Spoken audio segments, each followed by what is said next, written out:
नमस्कार दोस्तों। आज हम सुनेंगे आशापुर देवी की लिखी कहानी बहिम। आखिर तुमको ये सब करने के लिए कहा किसने था? अपने हाथ में एक चिट्ठी लिए भूपाल ने जिस तेवर के साथ अपनी प्रियतमा से ये प्रश्न किया, उसे प्रेमालाप तो किसी भी मायने में नहीं कहा जा सकता। कनक घबरा उठी।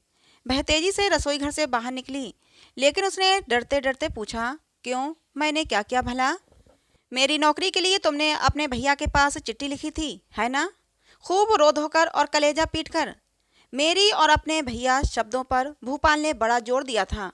कनक मन ही मन आहत हुई थी, या नहीं कहा नहीं जा सकता। उसने बड़ी सहजता से उत्तर दिया, अच्छा तो ये बात थी। तभी तो मैं कह रही थी कि आखिर मुझसे कौन सी चूक हो गई, और इसमें रोने गाने और झींकने वाली ओछी बात भला कहाँ से आ गई? मैंने तो उन्हें बस इतना ही लिखा था कि आप इतने बड़े दफ्तर के अफसर हैं, ढेर सारी जगहें निकलती होंगी, एक आध जगह के बारे में जरा इधर का भी ध्यान रखें। अगर ऐसा बता भी दिया तो ऐसा कौन सा बड़ा भारी गुनाह हो गया? गुनाह? तुम भला ऐसा कर भी कैसे सकती हो? तुमने तो मुझ पर बड़ा भारी एहसान किया है। मुझे तो तुम्हारा एहसानमंद होना चाहिए। भैया ने दो टूक जवाब लिख भेजा है, और वह भी अपने हाथ से। लो, पढ़ना है तो पढ़ो। और भैया को तो दोष दिया भी नहीं जा सकता। भूपाल की नौकरी चले जाने के बाद सुनील भैया ने कई बार उससे कहा कि वह उनके दफ्तर में आकर मिले, लेकिन भूपाल ने भी जैसे कसम खा रखी है, अपने साला के अधीन काम नहीं कर सकूंगा। सुनील भैया भी आखिर क्या करें? और इसके बाद के 8 महीनों में किस तरह गुजर बसर हुई, इसे कनक ही जानती है। कनक ने झाड़ पोंछ करने वाली नौकरानी को पहले ही हटा दिया था, जबकि नौकर खुद काम छोड़कर चला गया था। कनक ने यह भी सोचा था कि धोबी का बंधा बंधाया चक्कर हटा देने पर शायद कुछ बचत हो, लेकिन साबुन और सोडा खरीद पाना भी बड़ा कठिन हो गया है। धीरे धीरे और एक एक करके नाश्ता और जलपान, चाय और भात के संग साथ जुड़े रहने वाले दूसरे उपकरण धीरे धीरे गायब होते चले गए, और अब सिर्फ दाल से ही गुजारा हो रहा है। गनीमत है कि अभी भी उसे दाल कहा जा रहा है। अगर उसे जल कहा जाता तो कोई गुस्ताखी ना होती। अपनी खातिर ना सही, लेकिन बच्चों के चेहरे की तरफ देखकर कनक के जी में आता है कि वह दीवार पर सिर पटक कर अपनी जान दे दे। चीख चिल्लाकर रोया भी नहीं जा सकता। लोक लाज का लिहाज ना होता तो वह कभी कभार बुक्का फाड़कर अवश्य ही रो लेती। कैसा हो गया था ये असहाय और अभिशप्त जीवन। उसने इतनी पढ़ाई लिखाई भी नहीं की थी कि अपने तई कुछ कमाने धमाने की कोशिश करती। निम्न मध्यम वर्ग की गृह गृहस्थी जिस तरह चला सकती है, उसी तरह दिन कट रहे हैं। किशोरावस्था से लेकर जवानी तक, और जवानी से अधेड़ावस्था की ओर। शिल्पकला या दस्तकारी का काम भी उस स्तर तक नहीं सीख पाई कि उसकी बदौलत कोई सुविधा जुटा पाती। आखिर वह करे भी तो क्या करे? उसमें काम करने या सीखने की जितनी क्षमता थी वह सब पहले ही कर चुकी है। अब शंख की शाखा और प्लास्टिक की जुड़वा चूड़ियों को धो धोकर पीने से कहीं किसी का पेट भरता है? तकलीफ के ये दिन कैसे भी नहीं कटते। एक एक दिन एक साल की तरह बीतता है। ऐसा नहीं है कि वह सिर पर सवार दिनों को बाल की लटों की तरह झटक दे। उसे एक एक घंटे और घंटों में बंधे एक एक मिनट और सेकंड को भी झेलना था। स्कूल से वापस आते ही भात खाने देने का लालच दिखाकर बच्चों का मुंह सुखाए बैठे देखना भी वह किसी तरह झेल रही थी। लेकिन जब स्कूल की फीस चुकाए न जाने के अपराध में उन्हें वहां अपमानित कर घर वापस भेजा जाने लगा, तो वह जैसे तिलमिला उठी थी। और तभी एकदम से कातर होकर उसने भैया को चिट्ठी लिखी थी। अब इसमें बातें बड़ा चढ़ाकर या रोध होकर भले ही ना की गई हों, लेकिन उसमें हल्का सा उलाहना तो था ही। भूपाल के साथ इस बारे में कोई सलाह मशवरा करने का साहस भी ना जुटा पाई थी। पता नहीं सुनील भैया का क्या उत्तर आए। अगर बात बन गई या मौका मिला तो वह भूपाल से इस बारे में जरूर बताएगी। इतनी परेशानियों के बाद भी क्या भूपाल नरम नहीं पड़ेगा? कम से कम कनक के सामने तो उसे शर्मिंदा होना चाहिए, या फिर बच्चों की जिम्मेदारी की खातिर ही सही। इधर से तो एक तरह से निश्चिंत हो चुकी थी कनक। उसे अगर कोई चिंता लगी थी तो वो ये थी सुनील की ओर से। अगर वह कहे कि नौकरी तो किसी की बाट नहीं झोती, कनक बहन या पेड़ों पर नहीं फलती, तो वह कर भी क्या सकता है?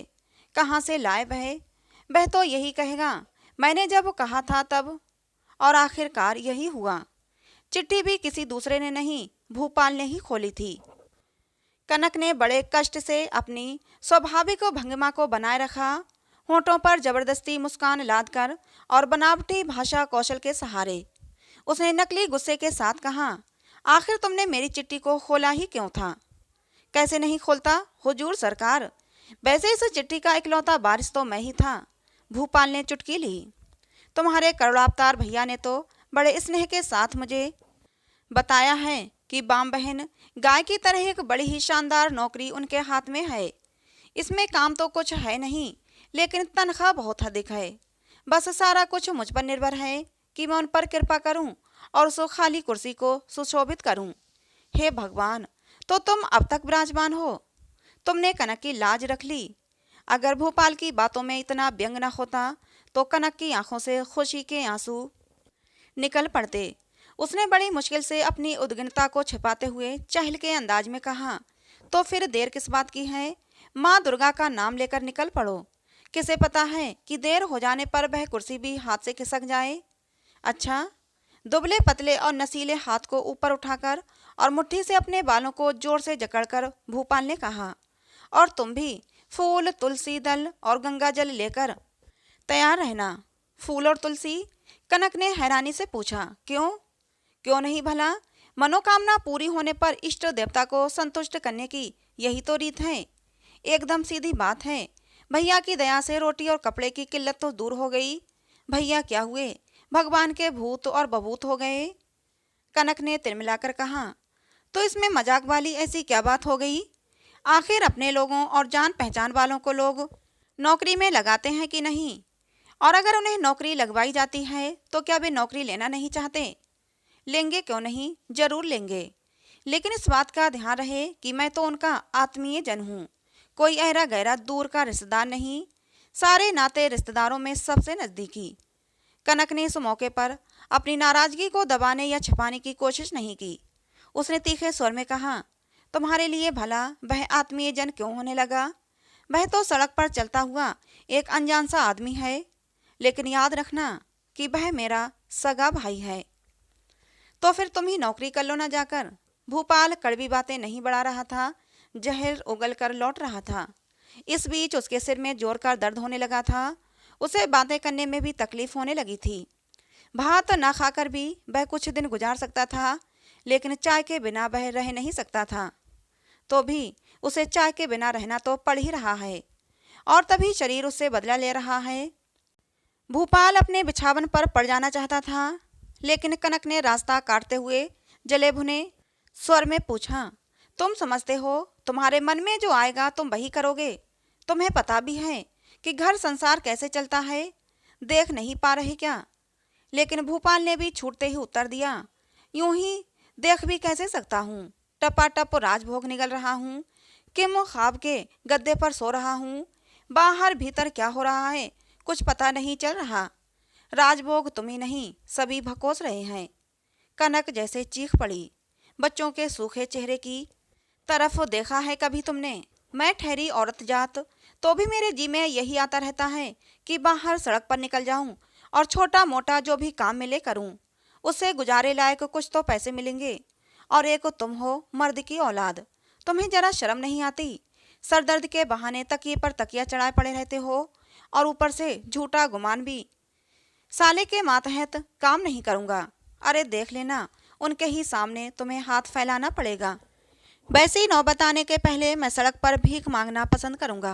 कहता हुआ भूपाल फिर अपने कमरे की तरफ बढ़ चला। लेकिन कनक ने भी तय कर लिया था, चाहे जो हो जाए वह उसे आज इस तरह बख्शेगी नहीं। आज वह सारा आसमान सिर पर उठा लेगी। आज का एक एक पल कनक के लिए जहर की तरह है। इस जहर से भूपाल का चेहरा नीला हो उठा है, सचमुच वैसा ही अपमानजनक और मौत की तरह भयानक। सुनने में भले ही लगे, लेकिन उसकी मन की आंखों के सामने सब कुछ साफ दिखता है। भूपाल का चेहरा देखते ही उसके रोम रोम में जैसे आग सुलग उठती है। क्यों भला क्यों? चारों हाथ पांव सलामत रहने के बावजूद भूपाल इस तरह काहिलों की तरह क्यों पड़ा रहता है?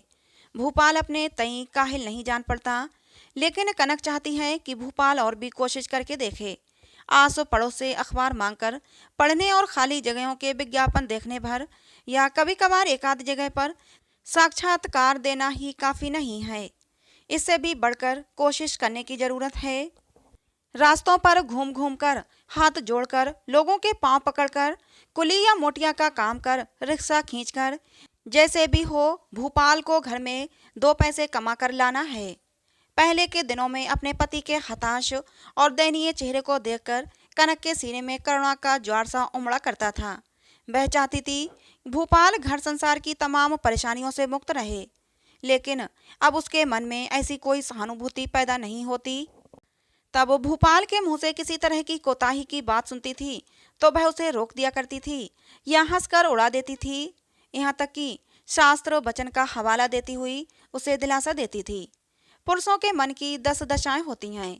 वही कनक आज मौके बेमौके भूपाल की कोताही और लापरवाही को फटकार सुनाती रहती है। कोई बात चली नहीं कि उसे दुरदुरा देती है। स्नेह, सहानुभूति, करुणा, प्रेम और ममता की सभी धाराएं सूख गई हैं भूख से बिलबिलाते नीरू और नुपुर की गर्म सांसों की आंच में। और उसका मन कठोर हो गया है अपमानित सनत और सुधीर की सुनी और फीकी नजरों के चाबुक से। 4 बच्चों की 4 जुड़वा आंखों का मौन तिरस्कार कनक को लगातार भींध जाता है। बच्चों के स्नेह से भी अधिक जो बात उसके कलेजे को गहरे बांध जाती थी वह थी खुद अपनी ही आंखों में गिरा देने वाली शर्म। उसके जी में यही आता कि कैसे वह जमीन में गिर जाए जब भात परोसकर फीकी दाल की कटोरी आगे बढ़ाने के सिवा उसके पास कुछ भी तो नहीं रहता। उसे लगता धरती फटे और वह उसमें समा जाए। उसे एक के बाद दूसरे और आने वाले हर दिनों में तबीयत खराब है का बहाना बनाना पड़ता है। क्या करूं बेटे, खाना ठीक से बना नहीं पाई। अगर ऐसी स्थिति में हाथ पांव में कहीं चोट या खरोंच लग जाए तो शायद आयोडीन तक न मिले। पेट दुखने लगे तो सोडे का पानी चाहिए और वो सब भी कहाँ से लाए, ये सब बताने की जरूरत पड़ सकती है। कनक को ऐसा बुरा सपना भी देखना पड़ सकता है। ऐसा उसने कब सोचा था। घर गृहस्थी के काम आने वाली हर एक मौजूद चीज धीरे धीरे गायब होती चली जा रही है और वह फिर दोबारा नहीं दिखती। कपड़े लत्ते जूते मोजे सब धीरे धीरे विदा हो रहे हैं। सारा रख रखाव बिखर गया है। भूपाल ये सब समझ नहीं पाता। अगर बच्चों ने कभी किसी बात पर जरा सा भी असंतोष प्रकट किया तो उसका जी जल जाता। उसका तर्क भी कुछ अजीब सा था। भूपाल कहा करता, ये कोई पराये नहीं, नाते रिश्तेदार नहीं, अरे घर के बच्चे हैं। अगर ये भी अपने बाप का दुख नहीं समझेंगे तो बाप को क्या पड़ी है कि इनकी आरती उतारता रहे। मैंने कोई इनकी तमाम जिम्मेदारियां उठाने का ठेका ले रखा है क्या। कनक की बातों से भूपाल के तर्क का कोई तालमेल नहीं। तभी भूपाल की बात सुनकर कनक के तन मन में आग सी लग जाती है।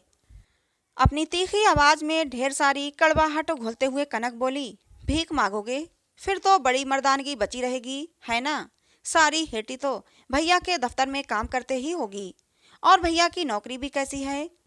उनके पाँव जो दबाना है, उनके तलुओं में तेल जो लगाना है, कोई खास फर्क नहीं है। तो फिर तुम नहीं करोगे नौकरी? नहीं। तो फिर भैया को क्या जवाब दोगे?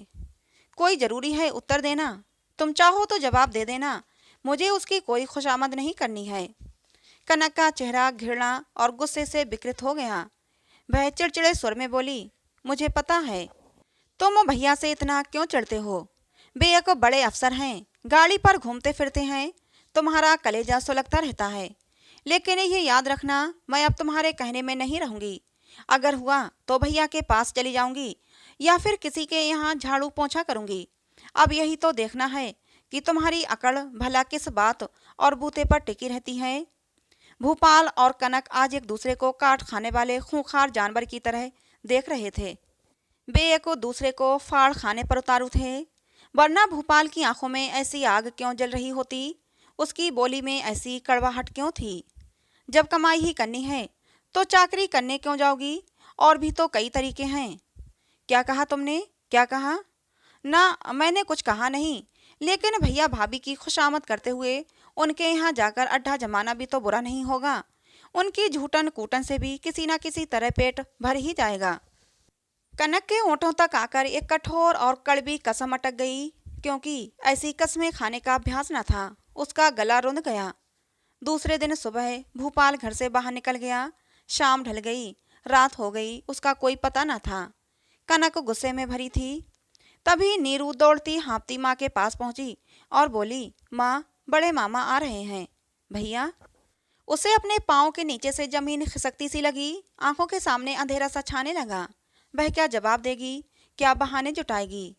वह भोपाल को धक्के मारकर तो उनके पास नहीं भेज सकती। खुद जाकर तो वह नौकरी मांगने से रहा। तो फिर क्या कहे, क्या करे?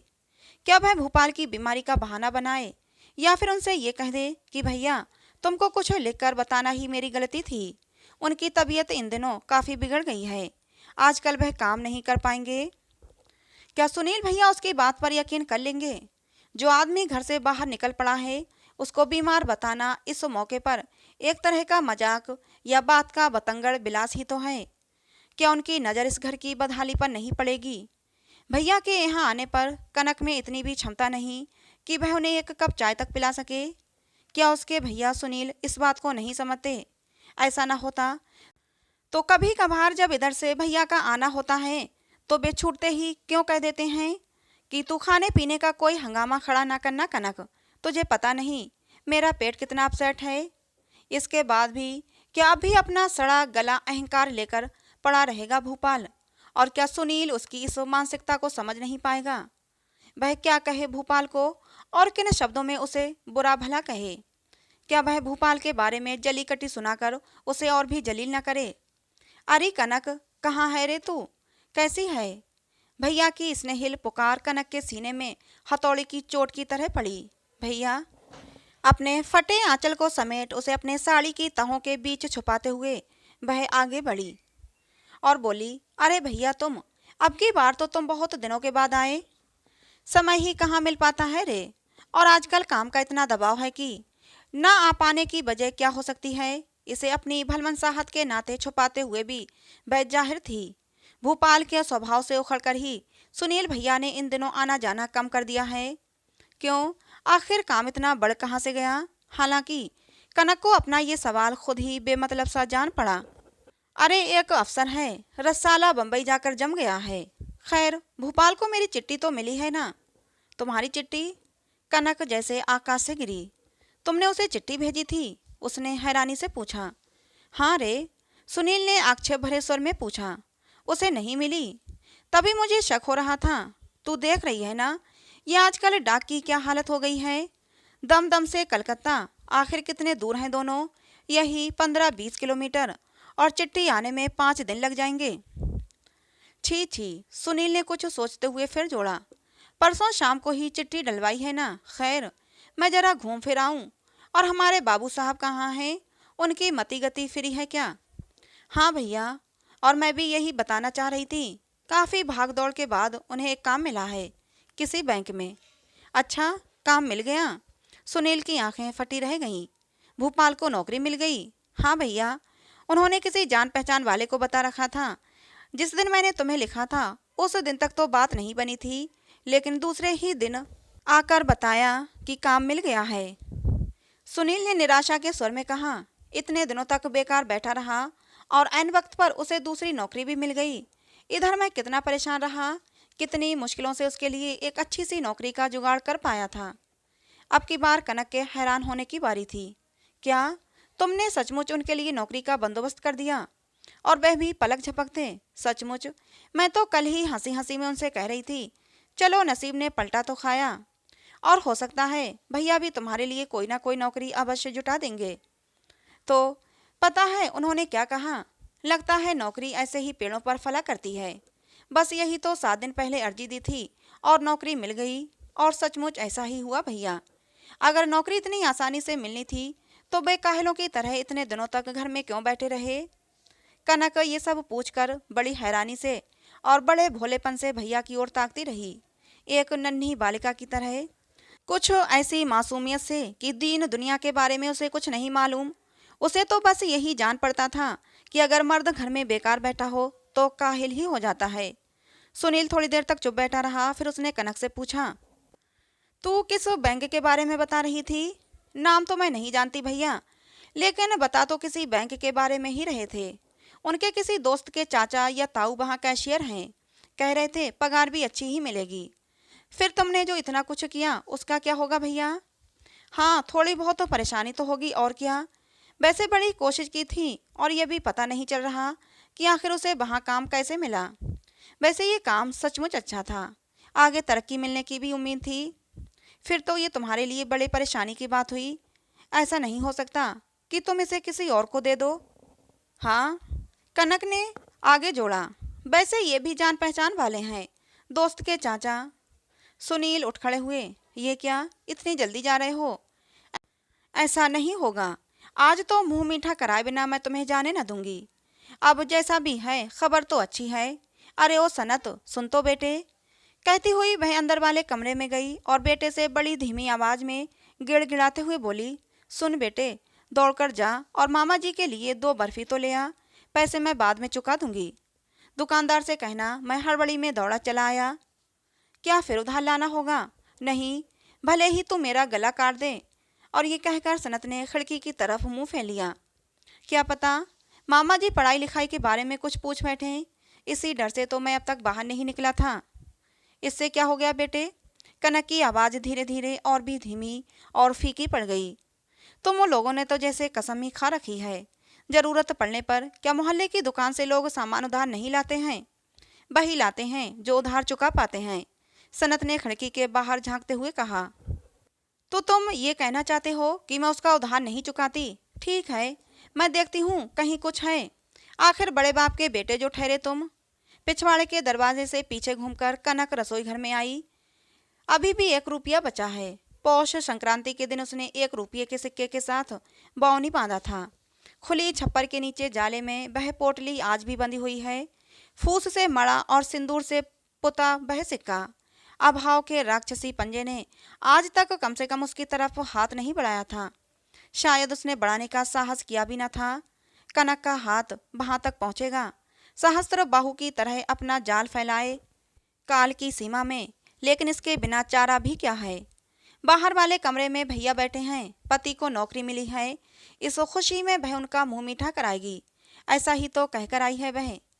सिक्के में लगा सिंदूर पहुँचते पहुँचते उसके पुराने आंचल में छेद हो गया। लेकिन तो भी उसे इस बात का संदेह था कि कहीं उसकी व्यवस्था का अंतिम चिन्ह तो नहीं मिट गया। सिंदूर का वह दाग, कहीं दुकानदार इस बात को समझ तो नहीं जाएगा। और सनत, कहीं सनत इस बात को ना समझ ले। लक्ष्मी के नाम पर चढ़ाए गए रुपये से बर्फी मंगाकर खिलाने के बारे में ये कोई तर्क नहीं जुटा पाई। लेकिन क्या कनक भी कोई दलील दे सकती थी इस बारे में? लपलपाती आग के हाथों से अपने को बचाने के लिए आदमी पानी में क्यों कूद पड़ता है भला? और तब तय न जानने और न जानने का सवाल ही कहाँ रह जाता है। क्या उस समय डूब जाने का डर होता है? दोस्तों, ये कहानी थी आशापुर देवी की लिखी, जिसका नाम था वहम। कहानी आपको कैसी लगी कमेंट बॉक्स में ज़रूर बताइएगा। पसंद आई हो तो प्लीज़ लाइक करें, चैनल को सब्सक्राइब करें। कहानी को अंत तक सुनने के लिए आप लोगों का बहुत बहुत धन्यवाद दोस्तों। मिलते हैं अगली किसी नई कहानी में।